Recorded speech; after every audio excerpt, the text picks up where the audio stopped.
I know a lot of you are coming from another conference, another digital conference, so thanks for hanging in there all day as a part of Recovery Month, September Recovery Month. My name is Aaron Kacharski. I work the Recovery Advocacy Project. We work to raise the voices of people in recovery, family members, and allies and supporters on the grassroots level. And the Vote Recovery Project is a national campaign. This is the second out of 10 vote recovery events across the country. And the idea of vote recovery actually came from a town hall meeting in Pennsylvania when one of the people in recovery asked, how close are we to having recovery be a single voter issue, like an issue that motivates people to get to the polls or to get involved with their community. And so if you think about other single voter issues, think about guns or the environment or reproductive rights, like those are all issues that bring people out to the polls. And so think about that in terms of recovery. And we actually did some polling around this. We polled 1,200 likely voters, and these aren't even people in recovery. It's just 1,200 likely voters, and we asked them if they would consider voting for another candidate that of a party that they normally don't identify with, if that candidate had a more attractive stance on mental health issues or addiction issues. And it turns out that 42% of the people that were polled said yes. And another 28% said they were unsure, but they would consider it. And so that's a plurality of voters that said that they would consider that. And then we actually asked the same question to over 1,000 people in recovery.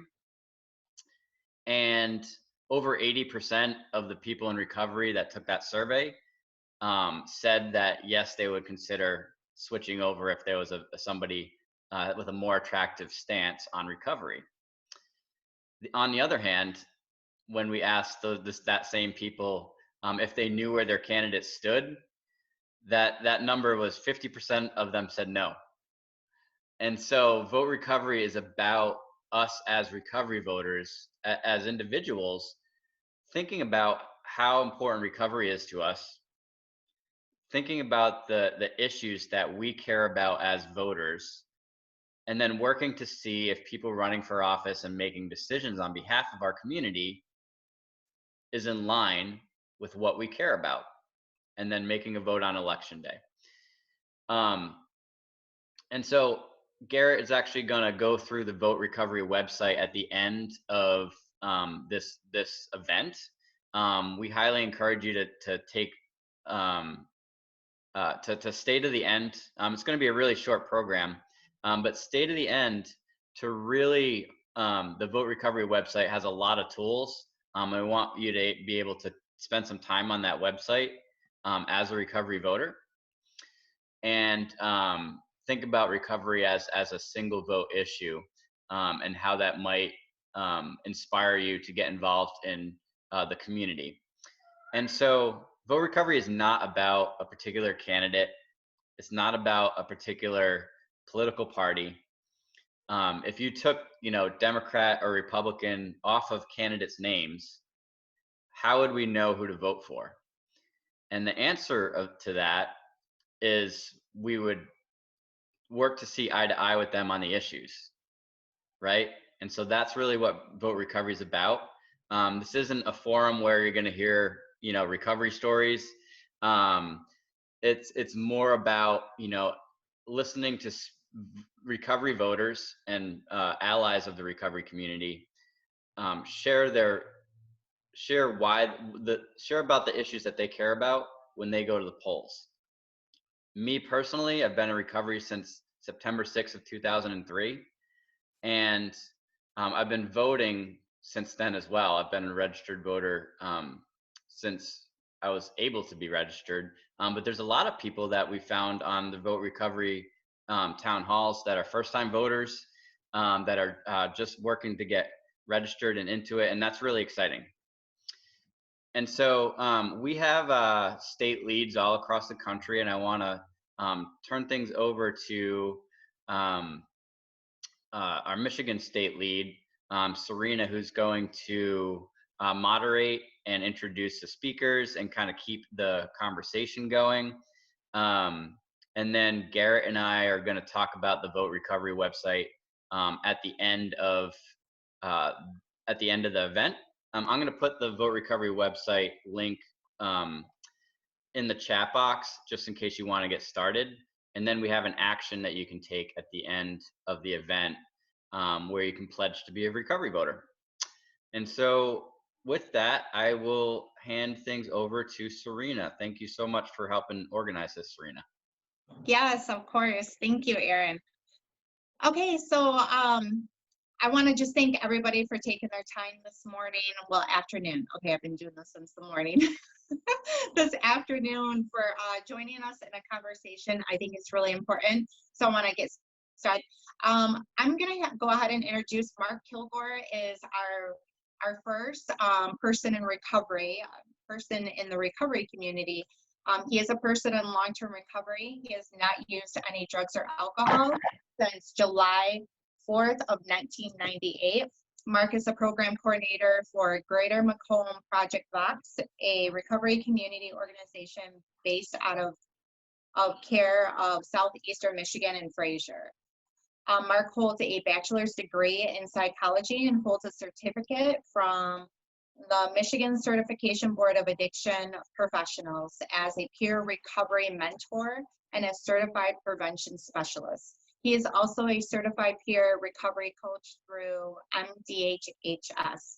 He also received the 2017 Real Michigan Award for Recovery Warrior of the Year, which is awesome. His passion in life is to help others achieve sobriety by whatever is the best pathway for themselves.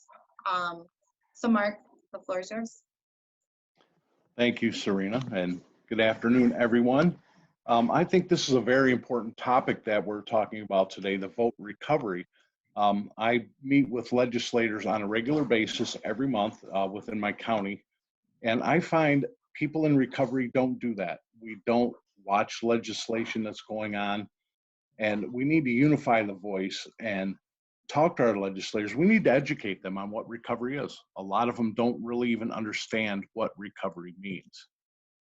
You know, so by educating them on what it means and going, hey, I'm living proof, you know, we can help with different issues that may be on the floor in the House or Senate that can be discriminatory towards people in recovery or be helpful for people in recovery. So it's important really to try to get more people involved, meet with our legislators. Part of their job is to talk to us because we're their boss. They work for us.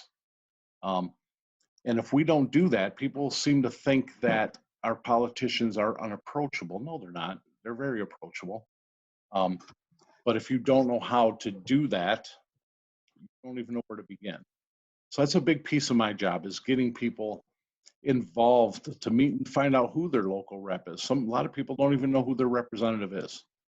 And to me, that's not a good thing. We need to know. We can't just vote by name recognition or, you know, oh, my friend told me to vote for this person. No, we need to know what they stand for, talk to them, where they stand on the issues, follow legislation.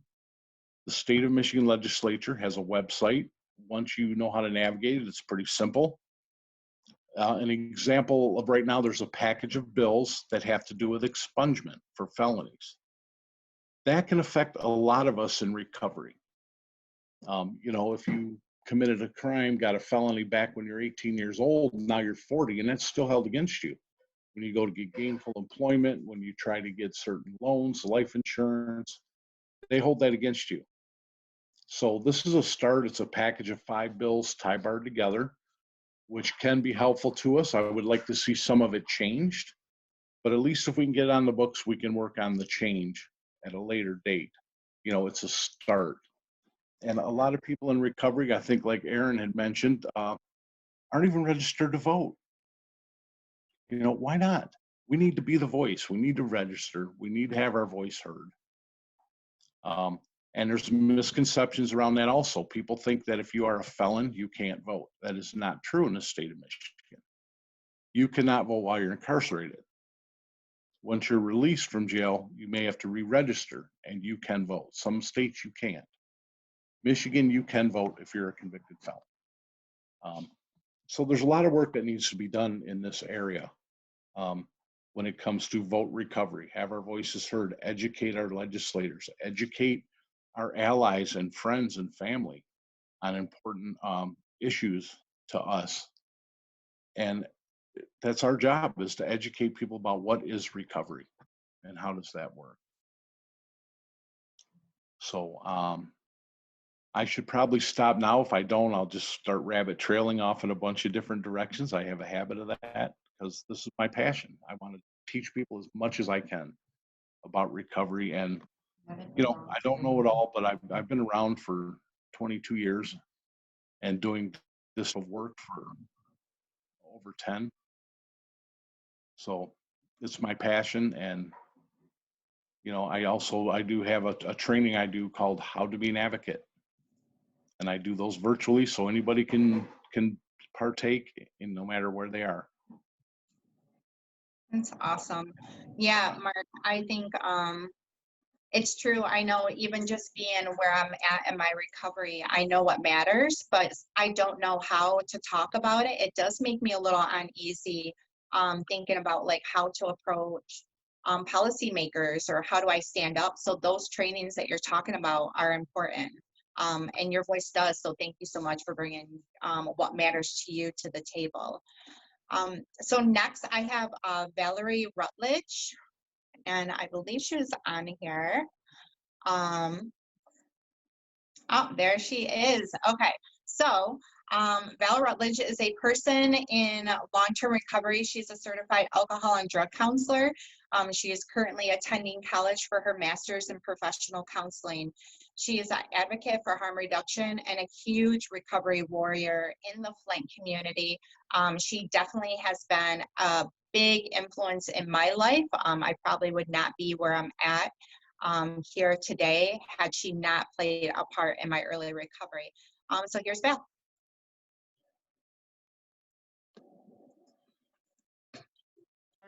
Okay, can you hear me? Yeah, all right. so Thanks for Val, having me. I've had some previous engagements today, so I'm going to talk and run. I hate to do that, but I'm glad you asked me to come, Serena, and I will be getting more involved now that I know what this is about. You're right. It is intimidating approaching policymakers when you don't know how to do that. And I agree with Mark that we need to educate the legislators, but not also the legislators, it's also the healthcare professions. They are not the experts unless they're an addictionologist in any form or matter, and what we need and what matters to people in recovery. So I'm glad I came once again and try to talk about how do we keep these ancillary supports in place, such as detox, the methadone program, Suboxone, the Narcan, things like that, because there are multiple pathways to recovery. It's not just abstinence fully for everybody. So I'm glad to be here once again, and I hate to go. I have to, I'm sorry, but I'm glad I showed my face. It's good to see everybody, and I'm really excited to know that there's a forum for this.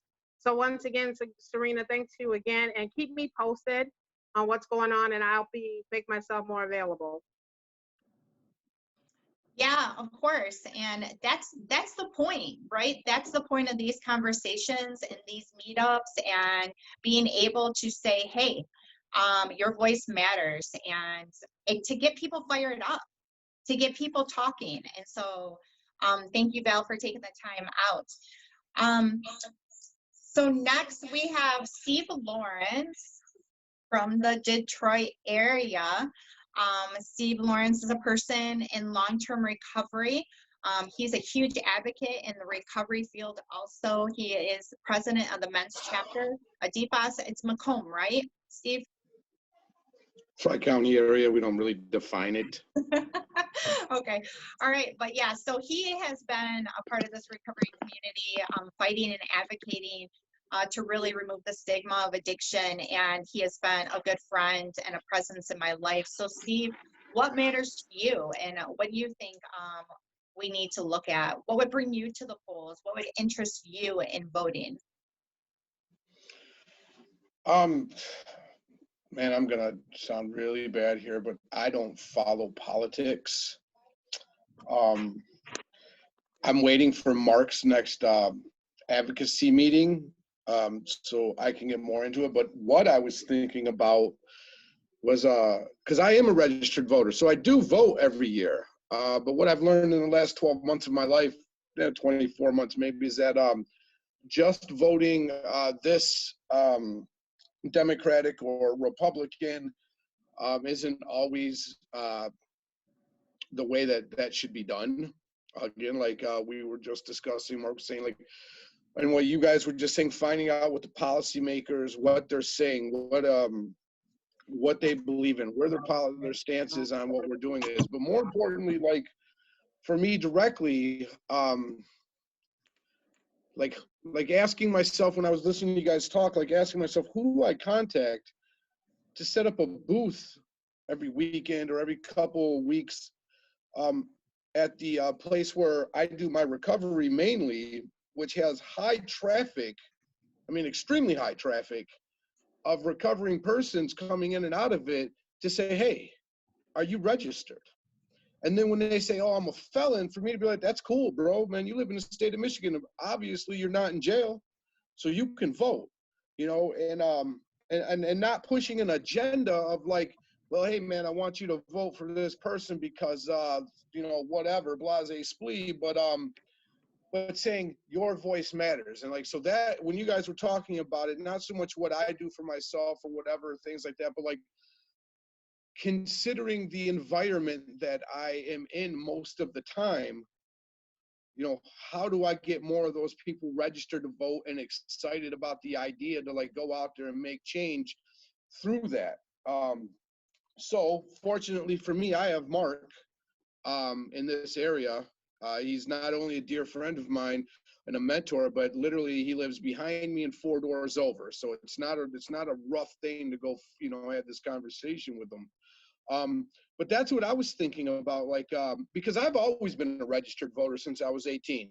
Through my active addiction, through all the things I did, I always voted.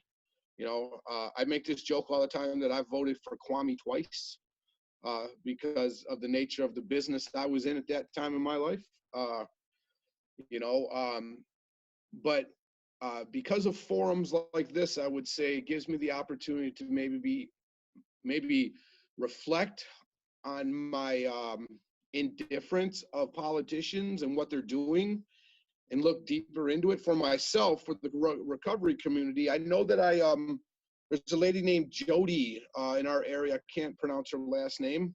Starts with an S. I'm sure Mark knows it. But like when I found out what her policies were about, and that not that she's one of us, but that she has taken the time to learn about addiction, learn about recovery, and is in that place, you know, I supported her campaign. Not because she was Republican or Democrat, because to be honest with you, I don't know. I never looked into it. What I know is that she supports us as human beings, and that's what was important to me. But more important, something that I can tangibly do, that I can actually help our communities, my community directly, and maybe the, you know, Mobilized Recovery, the RAP program, is to get with Mark, find out how and who I talk to about taking registrations to the places I know people are at, and pumping them numbers up. You know, like we're at rookie numbers, just like he said in that movie. You know, we got to pump them numbers up. You know, for us, you know, that we're represented strongly and decisively, or no, I don't know if decisive is the word I want. You know, just that firmly, that our voice is there and heard, and whether or not our candidates that we would want are there or not, that even after the fact that our voices are heard. You know, Mark is the one who taught me nothing about us without us. So So that's where I'm at, and I guess I've asked my questions, I've said my statement, and told Mark I need his help all in 4 minutes. Thank you. Thank you, Steve. Yeah, I'm right with you. I think we've had a conversation, and this is really it right here. It starts to get us thinking outside of the lens that we've been viewing things in. And we get to share that with the people that we're around. And we've been doing that our whole journey. That's the power of people in recovery. When we speak out loud about what we care about and what we see through the lens we're looking through, when that shifts, then it's time for our voices to be heard, even with the policymakers. So I want to thank everybody for talking about what matters to them. I know some of my passion also is definitely in making sure that we have some funding for supporting sustainable recovery beyond treatment. And Mark says, more of us need to run for office as well. Well, that is a perfect, yes. And I vote Aaron, Mark, I vote for you guys, Garrett.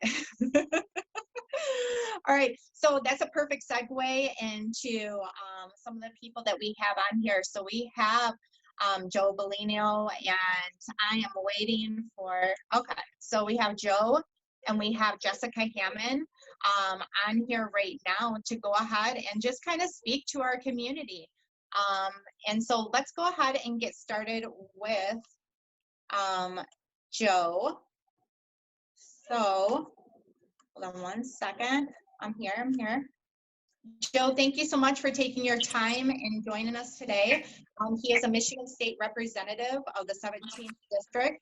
He has been in recovery for 35 years. So we have somebody with over 35 years in recovery, and he is one of our state representatives. That is awesome, okay? And it's awesome that you are here to talk to us and share with us kind of your views about this whole concept, like vote recovery. Like, how do we get our people out there to care enough and to speak about, and not, you know what, not speak, to research and educate, find out how do we inform ourselves and how do we inform others. And I am so excited. Joe, how are you doing? Good. Thanks for inviting me today. Happy to be here. And you should never feel weird about getting a hold of a legislator and going to talk about recovery, because it's not a partisan issue. It's not a partisan issue, so we welcome that kind of stuff. I'm lucky. I've got a good friend in Scott Massey. He keeps me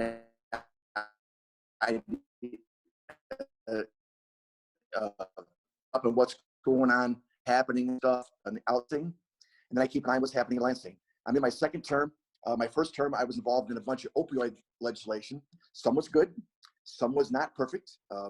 People with long-term pain issues kind of got screwed in the whole thing, but I did what I could. I was involved in driver responsibility fees being dropped. It was a passion of mine, knowing people that couldn't get a license because they couldn't pay the fee and couldn't keep a job to get a license to pay the fee, and that whole circle. I've had some tragic failures. I had a bill with a locking pill bottle so that youngsters couldn't steal opioids from grandma or neighbor Randy's house. And that went down like a sinking ship because Big Pharma didn't like it and nobody got behind it. And I also had a bill that didn't do very well I called the Good Samaritan Law. A lot of states have a law where if, let's say you and I are shooting up and you OD, I can call the police, I won't get in trouble. I can call the ambulance, I won't get in trouble. In my bill for Michigan, it said that you need to get assessed within 60 days by a trained professional to see if you have a problem. But people don't want to call an ambulance or 911 because they don't want to go back to jail. So people die because of that. I couldn't get enough support on that because we couldn't find stats how it was working in other states. So that's a big part of it. This week we had a hearing in health policy on a bill number 5408, which would allow DHHS to set up a fee schedule for doctors and rehab centers and trained professionals to get more money for alcohol abuse disorder. A lot of people can't get money from DHHS when they go to rehab or they go to counseling, it's got to be out of pocket. And there's money there, people. There's $46 billion there. There's got to be a few dollars for what we need for recovery. So that's going to be a long road to hoe. It's a bipartisan issue. I'm the Republican on it, and 7 or 8 Democrats. So that's where we stand today. Lansing's not a perfect world, but when it comes to recovery, it's a welcome world to come to somebody's office to talk to them about it. I have a quick story about when I first got elected. I found out there was a Democrat who was going to AA. And I thought, this might be cool for me because I'm going to go to a strange town, spend all day there. I know there's a lot of partying going on. Maybe I could use a brother. And so I got a hold of this guy. And I left a message. I said, John, this is Joe Bellino. I just got elected. I hear you might be going to AA. You're sober. If you are, give me a call. We can hang out together, go to meetings. There's a meeting right next to the Capitol at noon on Wednesdays. We can hang out in our offices. And if I'm wrong, though, if this is a bad phone call, don't call me back. Don't worry about it. If it's a mistake. 2 minutes later, my phone rang from Marquette, Michigan. It was John Keevala. He was happy I called. He had been struggling. And he'd been sober for a while, but he'd been struggling. And he said, it's tough up there in Lansing because you have all these dinners and all this stuff going on. And it's not conducive to being sober if you don't have good spirituality. And he was happy. We started going to meetings together. We hung out together. We worked on bills together. He helped me out with mining issues in the UP. He was a UPer, and I didn't think about mining, so he helped me out in that. And he couldn't stay sober. And he started drinking on a Monday, coming back down to Lansing, got picked up for drunk driving, and next day hung himself from his doorknob. And that's a story that everybody knows in Lansing, that if we don't take care of ourselves, we are useless when it comes to people in recovery. We won't be there to help the next person in line. John Keevala's memory is in my heart. And everything I do is to try to help people the way that John was when he was working in recovery and was actually sober. So that's, we all have stories like that, but to have it like that in Lansing and to have the whole Lansing shut down for a week after he did that was pretty tragic. And you know what? People that aren't like us have no idea how many of our friends do this over the course of a lifetime of working hard in drugs and alcohol, not getting sober. So don't be afraid to call your legislator. Don't be afraid to email. Don't be afraid to make a meeting and go up to Lansing and spend a few minutes with it. There's a few people that do that, and every legislator will welcome that. We all have tough schedules, but we'll fit it in somehow.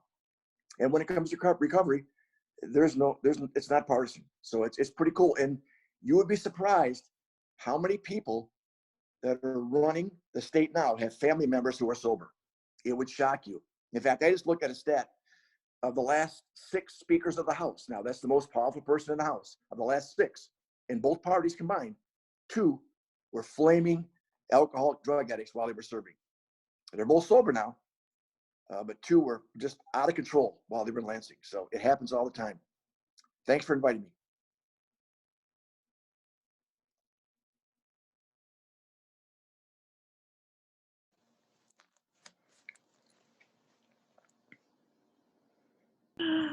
All right, awesome. Thank you, Joe. And I think sometimes we just need to hear that, right? It's okay, reach out, speak. Mark was dropping a comment. He wants to connect with you. And I can't wait to work in the future with you. Recovery Advocacy Project of Michigan and Serenity House will be getting a hold of you. So thank you. Chris, are you on here? I see he's Chris Munson. Oh, he was there. He's there. And he's there. Hi. What up? Hi. How are you doing today? I'm great. It's a busy day. I appreciate you being flexible. You're doing me a great service. Hey, it is all good. I'm just really glad that you could join the conversation. So everybody, this is our Sheriff Chris Swanson. He has been a huge advocate in the community.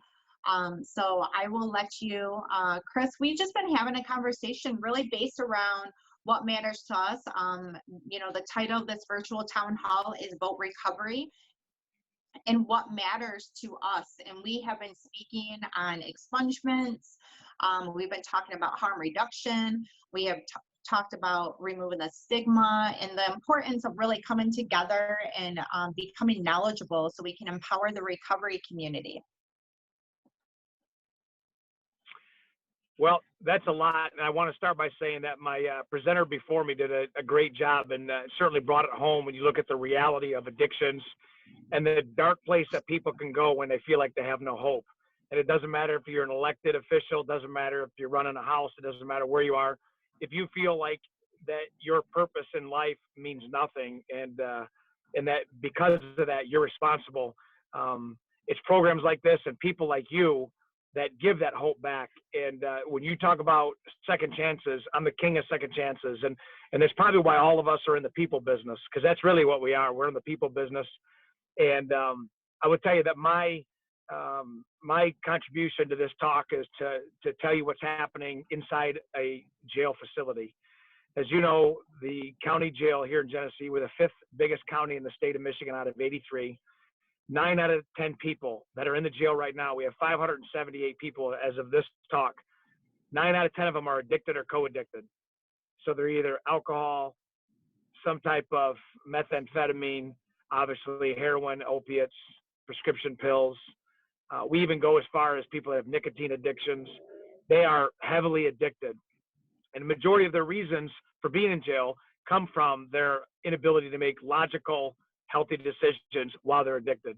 The second thing that's startling is 5 to 6 out of 10 people in the jail right now are mentally ill. Our psychotropic medications that we give to our inmate staff, not only just because of mental illness, but also with the whole health issue that we have an unhealthy population. The average reading level, half the people in the jail cannot read and write. They can't function, and we assume that because they look like an adult, they can do that, and they can't. And then the last thing that's startling is the fact that the average grade completed in the jail is 6th to 9th grade. So you combine all those things together, how can we give them an opportunity to thrive in life? And I can't be the solution to everything. I can't be the solution to education. I can't be the solution to addiction recovery. I can't be the solution to mental health reform, but I can do my part in all of that, which is what I use my platform as the sheriff, and a platform that's been seen around the nation, around the world, is that one person can make a difference. It's when we limit ourselves and we don't see that our circle of influence can make that difference, and we just think somebody else is going to do it. So something like Serenity House, these are those, those programs, those people. I mean, I was just before this talk going through your staff and the volunteers, and every one of them has a big old gigantic Texas heart. You love people, and you can't do everything, but you can do something. And so what we're doing in the jail is we're transforming that mindset. I look at people that have had incredible contributions in life that are former addicts, the hardest working. Some of the best athletes on the planet are recovering addicts. Marathoners, triathletes. I mean, it doesn't matter. Business owners and entrepreneurs. It's just that it was channeled different. And so my message is a message of hope, that I continue to give messages of hope to people, because my inmate family, my population, I've been there since I was 18. I'm seeing third generations now. And like grandpas and dads know, like, hey, Swanson was there when I was there. You can trust him. And so I've been able to, and I could go on this whole day of stories of people that have kited me to come up and see them. And because their addiction, they trust me, and I've given them a path. I use all sorts of programs and programs that I know you're very familiar with when it comes to the addiction world. But the hope has to not only come from the individual who's addicted, but it has to come from those who serve the addicted, which is all of us on this call. You could serve 100 people and 99 of them go right back, and they're frustrated and they drain every ounce of energy you have. But it's that one person that's going to come back and say, Serena, what you did for me 5 years ago, I've never turned back. I've never gone back that way. And all those people that are pouring their hearts to the addicted, that's why I keep going. And that message of hope. I remember my buddy Rob Martin, overdosed 11 times. By the time I got a hold of him, he had busted in 3 different businesses in 3 different counties. He had multiple felonies.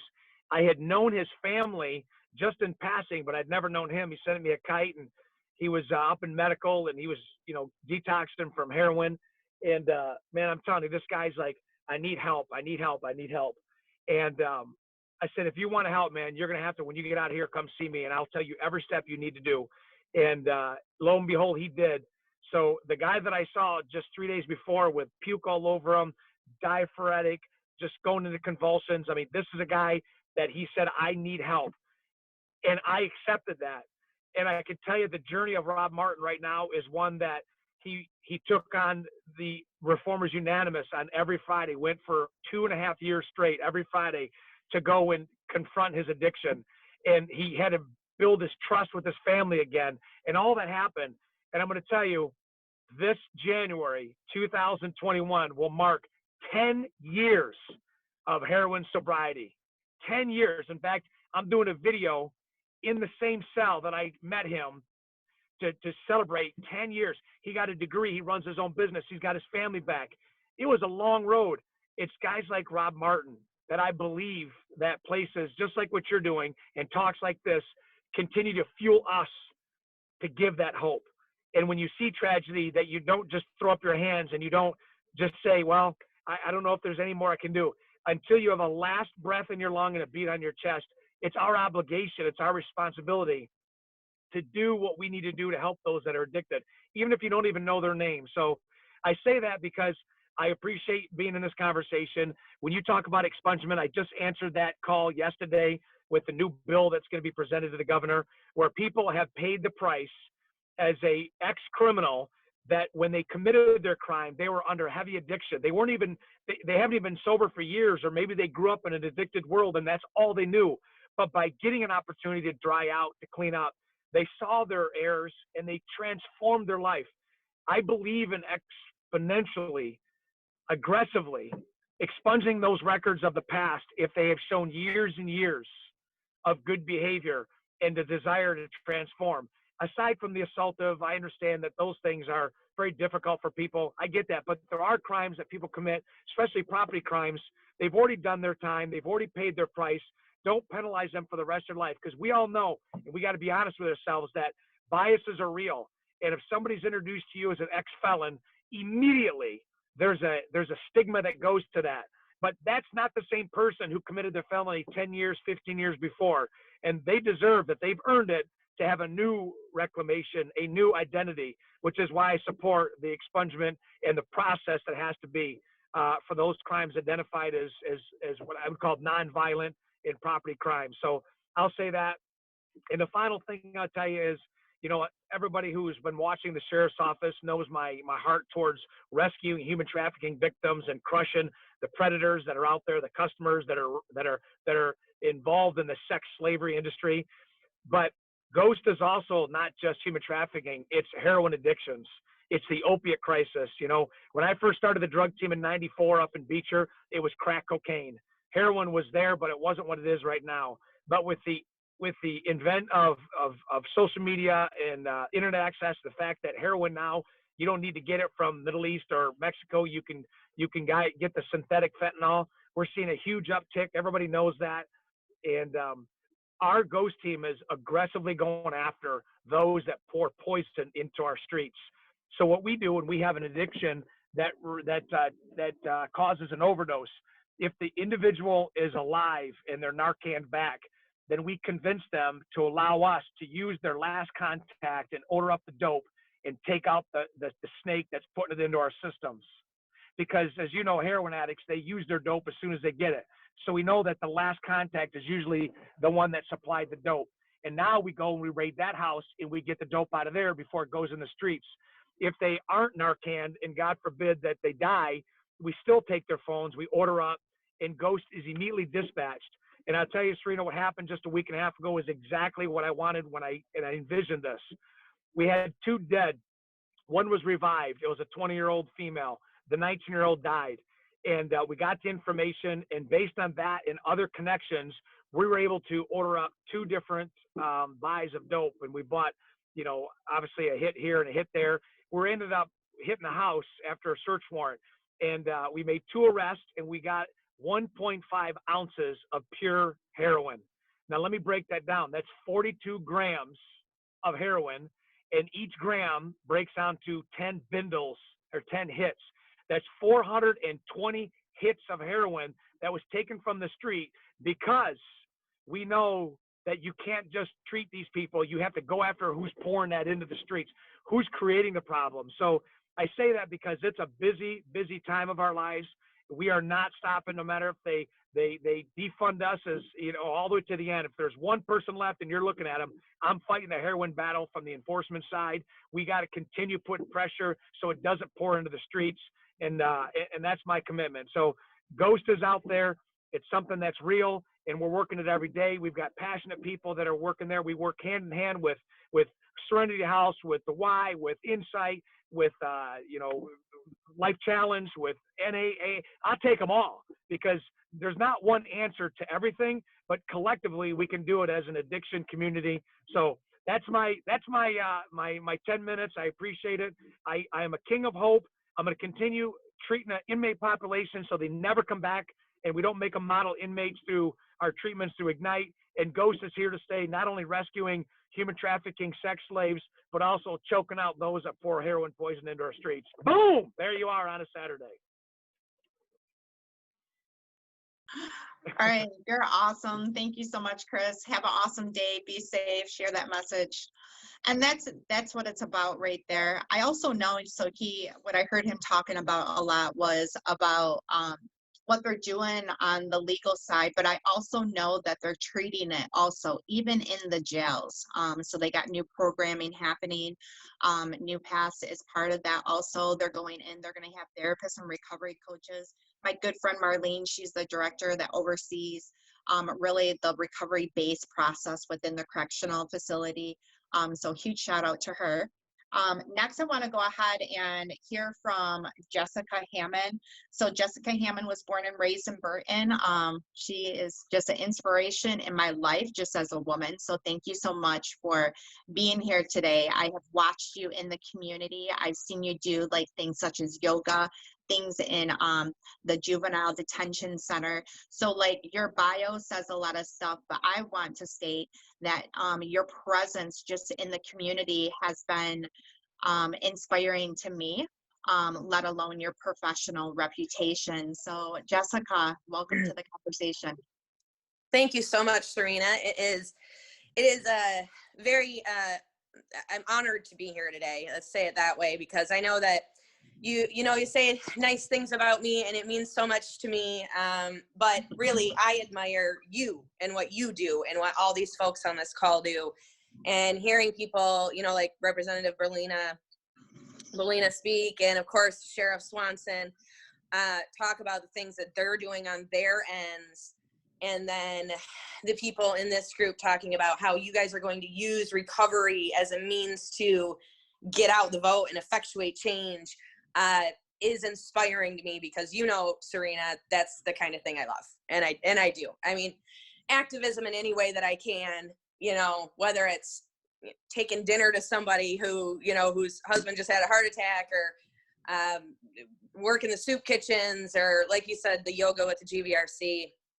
I really believe that we as people who, judges and sheriffs and representatives, and those of us that you all are working to influence, we also need to use our influence in our community to help people. We have to, because not everyone has that opportunity. So I have been a recovery ally for a very long time. It is one of the things that I am passionate about. I've had some people in my life, whether it be family members or close friends, growing up in the Burton Flint community, who have had significant addiction issues. And some of those people have been able to recover and are long time recovered, and some didn't make it, so I've definitely been there. Like I said, I am an ally and always have been, and I always will be.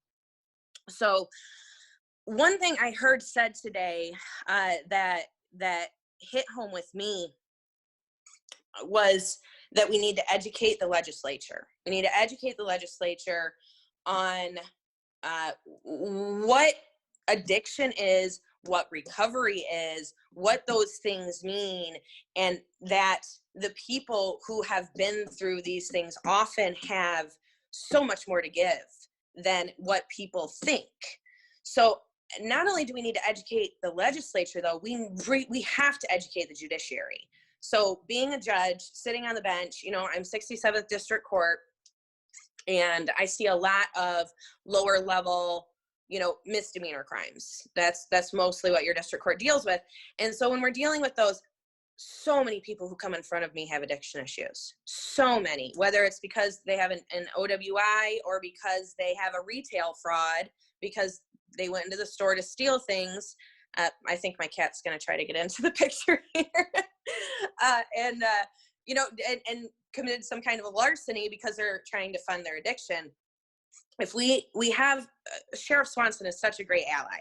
He truly does believe that, education and helping people is the way to go.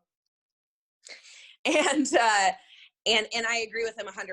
I think we need to educate the judiciary, the prosecutors, the sheriff's office, all of us, so that we can help people recover and not just punish. Because if you can help someone get the education they need, get the recovery tools that they need to get over their addiction and move into recovery, then you create a system where you don't have repeat offenders and you don't have people who, are doing the same thing over and over and over and over, and you're just in this cycle.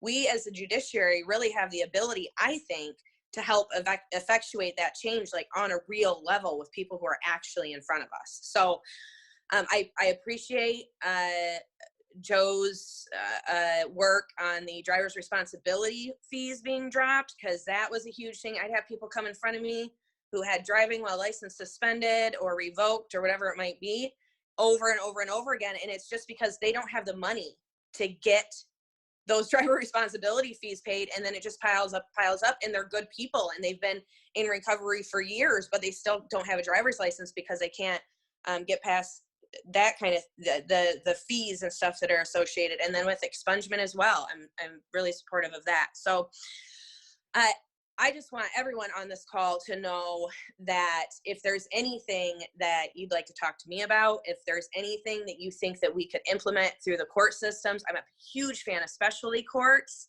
I'm a huge fan of recovery courts. Serena knows that. We worked in the recovery court together. I used to go into the GVRC and help those kids too. And so anything that anyone would like to speak to me about, I am here. I'm happy to help. As always. Awesome. Jessica, thank you so much for taking your time. And I believe you when you say those words. I believe you and I trust you. And I think that's the relationship that we are aiming to build right now, right here in this meeting. That's what we're building. And I am so inspired right now and so grateful for everybody on this call. Mark, I can't wait to get to work on some stuff. So be ready. I'm gonna be calling, like, what do we do next? What are we gonna do next? All right, so I am going to turn it over to Garrett. Garrett? Thank you, Serena, and thank you to everybody who's participated today. I'm going to show you some tools that I definitely wish I had a few years ago. But I really, before I do that, I just wanted to stress, I think it was Steve talking about it earlier, looking at ballots and D's or R's. Aaron says it best, I think. If we took away those letters and somebody just handed you a bunch of names, how would you know who to vote for? And you'd actually have to do some research. You'd have to know where people stand on issues. Before I came to this call, I was at a campaign office for a local elected official that's rerunning for office. And we had volunteers in 3 other campaign offices. 2 are Democrats, 2 are Republicans. We formed some committees to endorse these elected officials because they continuously show up for our community, right? So we in turn have organized volunteers to show up for them, right? Me personally, there's not just an election every 4 years. We don't just vote on the president. How important is it to have judges and sheriffs who understand addiction and mental health issues? I mean, that's how I was introduced to recovery. I was arrested multiple times.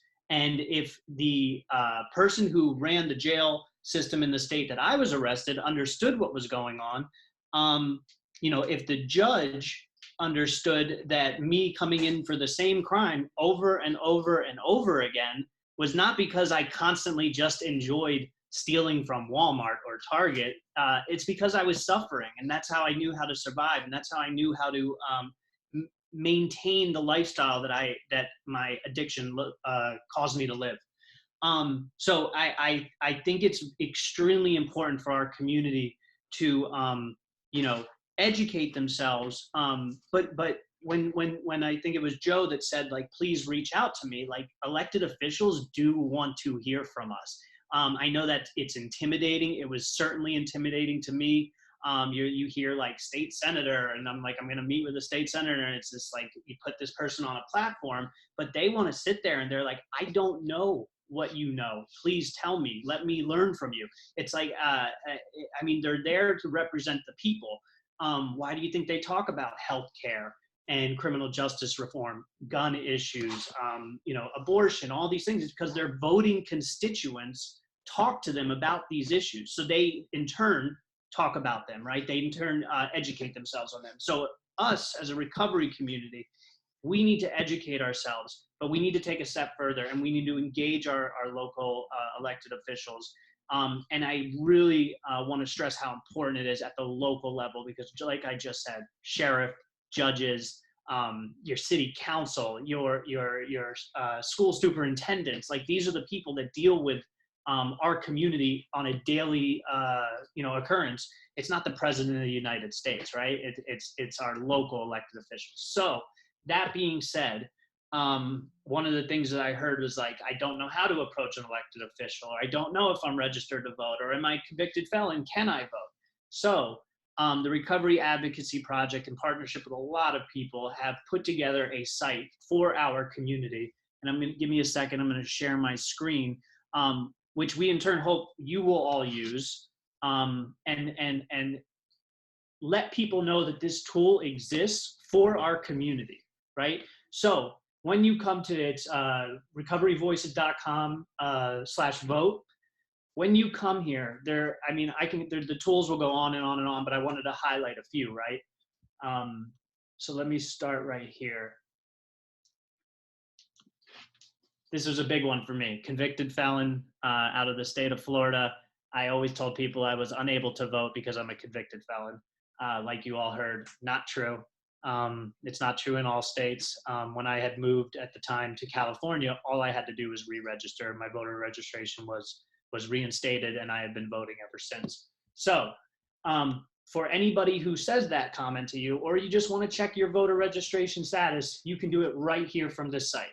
You fill in your name, address, date of birth, click continue, and the next screen will pop up, and it'll tell you if you are registered to vote. If you're not, what do you know? You can go right to the next link and register to vote right here on the same site.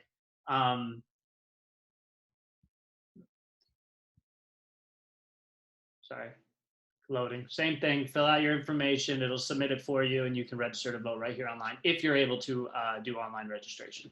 The last thing I'll show you on this point is if you are registered and you don't know where to vote, we have a tool where you can find your polling place.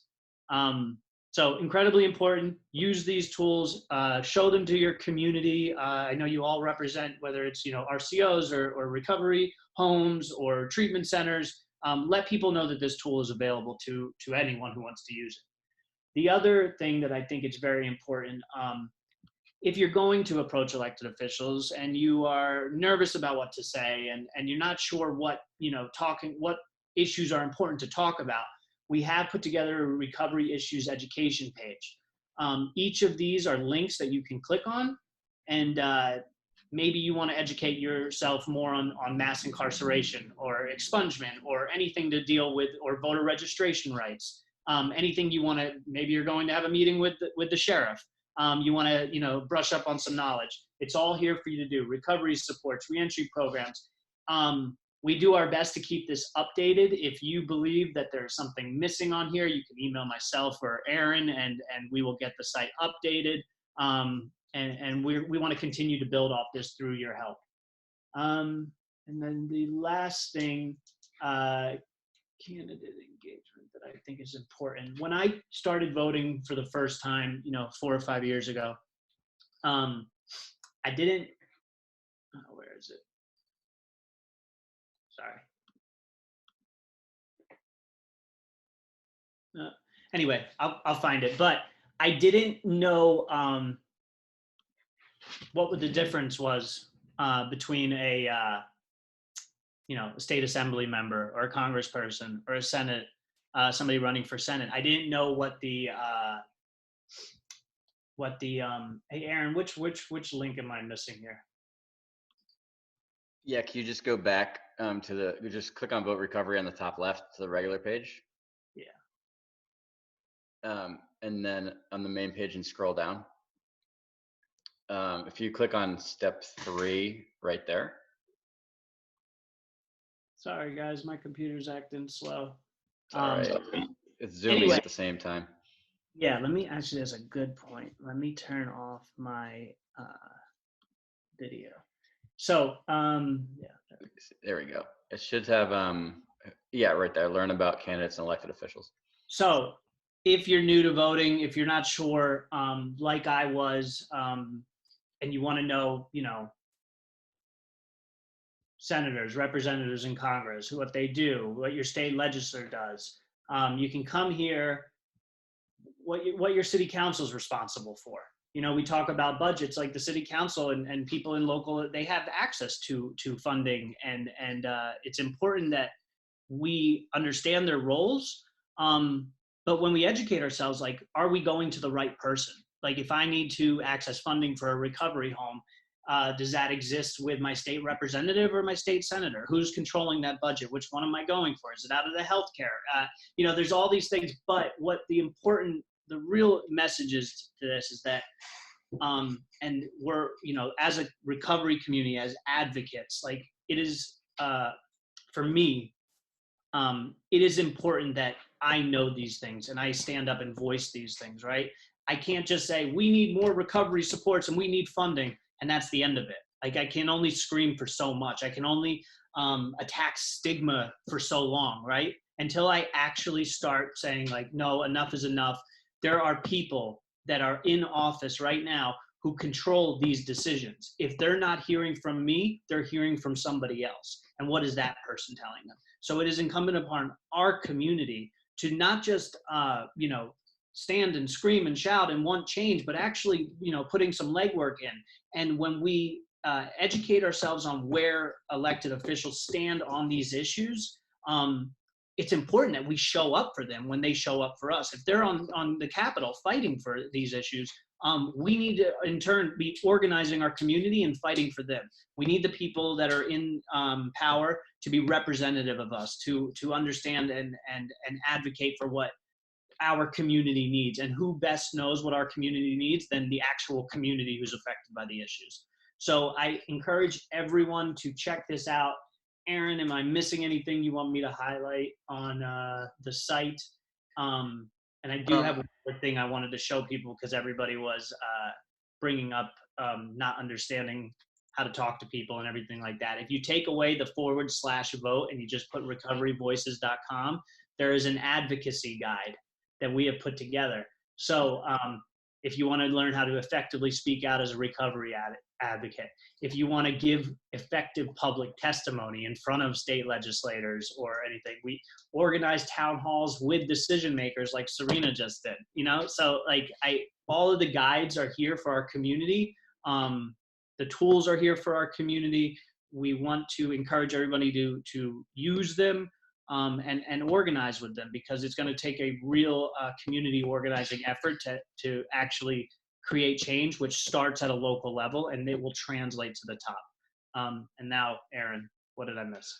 I was just going to mention, we do have a voting pledge that I just put in the chat box. If people want to take that action, that's the action we've been asking people to take while you, at the end of these town halls.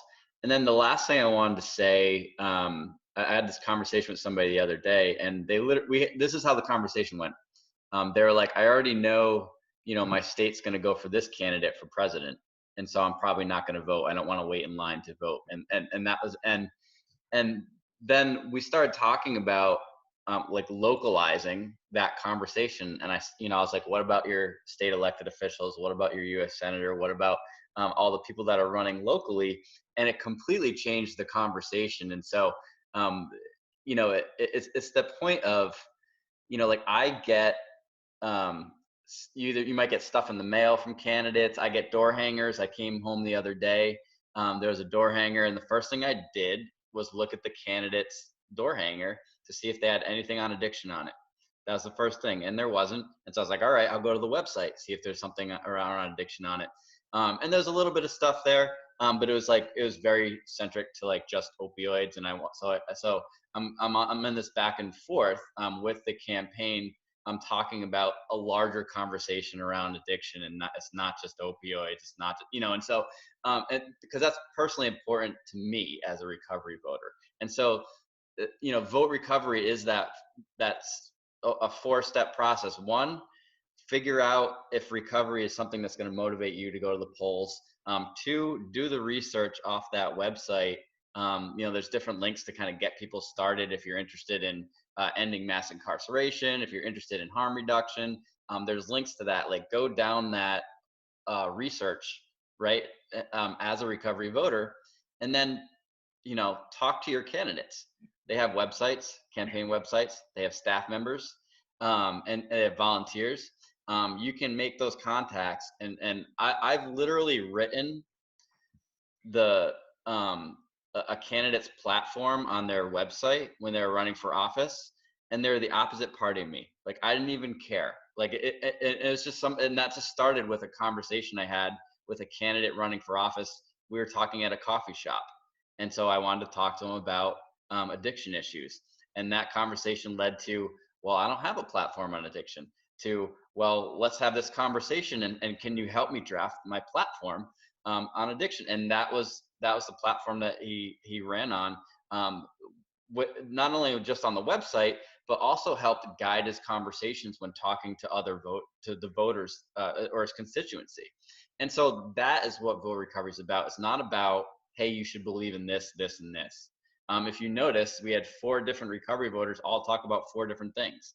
That's the point. There's no uniform thing of what people care about. We're all different. And so, vote recovery really is about empowering the recovery voter, having that voice heard, and giving people the tools to go out and make that decision on election day, or volunteer for a campaign, or fight for voter restoration rights. Early absentee voting is happening in Michigan right now. You can do it right now. And you don't even need an excuse in Michigan to have an absentee vote. Like, in some states, they're like, oh, you have to say you're out of state or whatever to get an absentee ballot. That's not the case in Michigan. In Michigan, you don't even need an excuse. You can just say, I want an absentee ballot, and go through there. If you want to vote in person, you can do that too. The way that I'm doing it personally, I'm getting an absentee ballot. I know I'm not going to be there on election day, and so I'm walking my absentee ballot, or I'm bringing my absentee ballot right to the county election office. That's how I'm personally voting before election day. And so, plan your vote out. Think about the things that you care about. And this was great. It was good to hear from all of the recovery speakers, and having elected officials on here too. But just take some time and take 15-20 minutes and just start going through recoveryvoicesvote.com or recoveryvoices.com/vote. It's the same thing. I think that's all I got. I don't know if Garrett has anything else, but this was great to hear from the sheriff. And when the sheriff was talking, I was like, well, here's somebody that supports something that we care about, the expungement bills. There's sheriff associations, there's police chief associations. It's like, you can start with that one supporter and work to widen that, because sheriffs talk to other sheriffs, right? Police chiefs talk to other police chiefs. So all the work and messaging doesn't even have to come from us. We just need to find the right supporters and organize out from there. Especially, you know, Mark was talking about advocacy 101 stuff and teaching people how to be advocates. It's like, that's where it starts. It's relational organizing. So thank you very much, everybody who joined us today on a Saturday. Serena, did you have anything to close it out? I just wanted to say thanks to everybody. Yeah, for sure, joining on a Saturday. It's been a morning. It's been phenomenal. And for the ones that were participating in the rally too, I seen your presence. I felt your presence. So thank you. This has been awesome. Make sure that you guys check out the websites that they put into the chat box. Like literally, I plan on opening them up. You know, just laying on my couch. I'm always going through Netflix and not really paying attention on Facebook. So instead of Facebook, I'm going to choose to do like 15 minutes, you know, on the recoveryvoices.com/vote. So yeah, it's been awesome. It's good to see all the Michigan people in here. The advocates have been showing up in the planning sessions and everything, you guys. Thank you so much. And Aaron and Garrett, thank you so much for your support and your push to keep this moving. So there's a pledge that he just dropped in the chat box. If everybody can just go ahead and copy and paste that into their browser to vote for recovery. So adios. This is it. Signing off. Bye.